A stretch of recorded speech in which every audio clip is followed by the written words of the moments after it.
प्रवीण जी की तरफ चलूंगा, मेजर रिटायर्ड, फिर डॉक्टर राजेश छाबा की तरफ। मैं आपसे समझना चाहूँगा मेजर साहब कि जब 65 में जिब्राल्टर इशू को लेकर जो लड़ाई पाकिस्तान ने हम पर थोपी थी और जिसका जवाब हमने बखूबी दिया था, उस समय जो युद्ध विराम हुआ था उसमें मध्यस्थता अलूने सर रूस ने की थी। ताशकंद समझौते के लिए हम गए थे, लेकिन इस बार तस्वीर बदली है, मंजर बदला है। रूस के बजाय अमेरिका सामने है।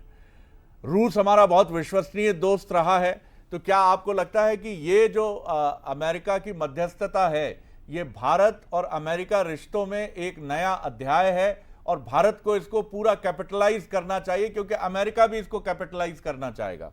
जी जी। Thank you. जय हिंद। बेसिकली मैं तो इसको कुछ अलग नजरिए से देखना चाहूंगा कि जब लड़ाई टेररिज्म के अगेंस्ट में हो रही है और उसका अमेरिका 9/11 कैसे भूल सकता है। इन्हीं जिहादी फोर्सेस ने उनके यहाँ पे घुस के 9/11 किया था। इसी अमेरिका ने ओसामा बिन लादेन को पाकिस्तान के अंदर घुस के मारा था। तो आज की तारीख में जब ये लड़ाई आर पार की चल रही थी टेररिज्म के अगेंस्ट में, ठीक है, आज की डेट में युद्ध कोई नहीं चाहता है और हम भी अपने इकोनॉमिक्स को देखते हुए ऑल आउट वॉर पे अभी तक नहीं गए थे। जो भी हमने एक्शन किए थे वो रिटेलिएटरी एक्शंस थे और वो उनके रिस्पांस पे जो उन्होंने एक्शन लिए उसके रिस्पांस में हमने एक्शंस लिए थे। अभी जो मेन ध्यान देने वाली बातें हैं, जैसा सर कह रहे थे कि हिस्ट्री को हम ध्यान रखें, पाकिस्तान को डीन्यूक्लियराइज करें। और वो कैसे होगा, वो मेरे ख्याल से टेबल के ऊपर पॉसिबल नहीं होगा। उसके लिए मिलिट्री एक्शन जरूरी है। और रही बात सीज फायर की, तो सीज फायर के वायलेशन तो जब हम सर्व किए हैं, सबने सर्व किया है।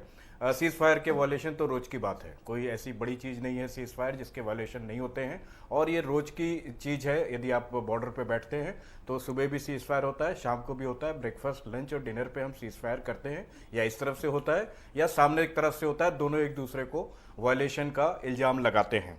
रही बात सीखने की बात, जो हम यदि हिस्ट्री से ना सीखें, देखिए 1971 में हिंदुस्तान पाकिस्तान का तकरार बोल लीजिए या प्यार बोल लीजिए, उसमें बांग्लादेश पैदा हुआ था, जो आज हमारे लिए नासूर है, हमारे लिए बहुत बड़ा प्रॉब्लम है।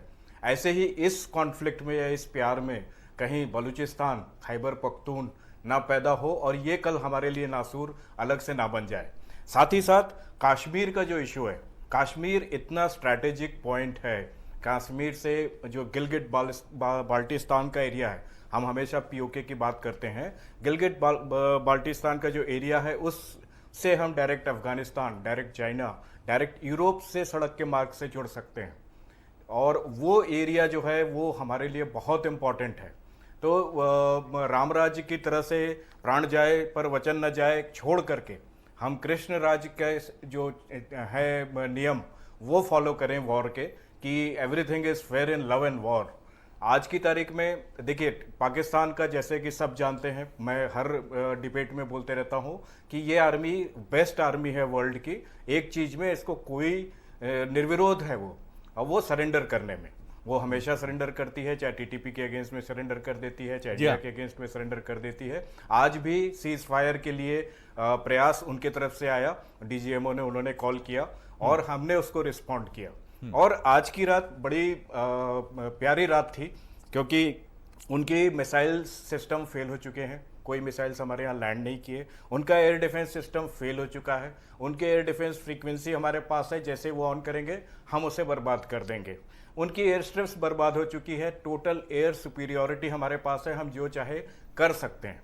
लेकिन इसमें ये ध्यान देने वाली बात है कि इनके पास न्यूक्लियर ऑप्शन है, जो शायद एज ए लास्ट रिसोर्ट आज की रात वो चला सकते हैं। बिल्कुल। तो इसलिए सीज फायर का तो मैं डेफिनेटली स्वागत करूंगा, बट जो हमारे पॉइंट्स हैं, डीन्यूक्लियराइज करना, हिस्ट्री से सीखना कि ऐसे देश हम ना पैदा करें, रादर हम उस पर शासन करें, बिल्कुल, कि बिल्कुल। कल की डेट में वो हमारे लिए प्रॉब्लम बन जाए, जैसे कि बांग्लादेश। जी, आपने एक अलग व्यू रखा है जिस पर हम सब मैं समझता हूं कि हमारा पूरा पैनल इस पर जरूर सोचेगा।